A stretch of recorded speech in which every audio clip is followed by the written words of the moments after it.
আমি এখন এই ব্রিজের উপর দিয়ে যাচ্ছি। এই পাশে তুলসীগঙ্গা নদী। নদীতে বর্তমানে কোনো পানি নেই, একদম দেখছেন নদীতে কোনো পানি নেই। এই জায়গাতেই রয়েছে সে একটি গির্জা, পাশাপাশি পাথরঘাটা একটি ঐতিহাসিক স্থান। তারপর দেখলাম আমরা শ্রী শ্রী রাধা গোবিন্দ মন্দির, এটাও একটি প্রাচীন মন্দির। এই যে আমরা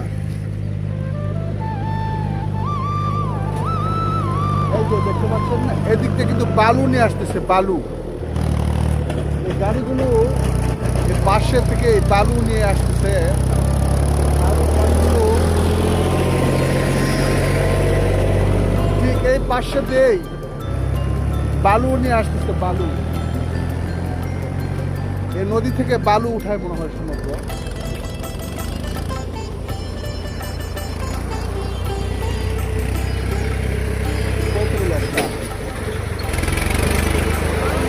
কই থেকে নিয়ে আসলা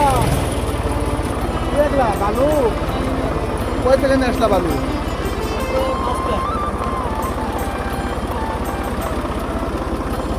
কই থেকে নিয়ে আসলা বালু? মাঠ থেকে।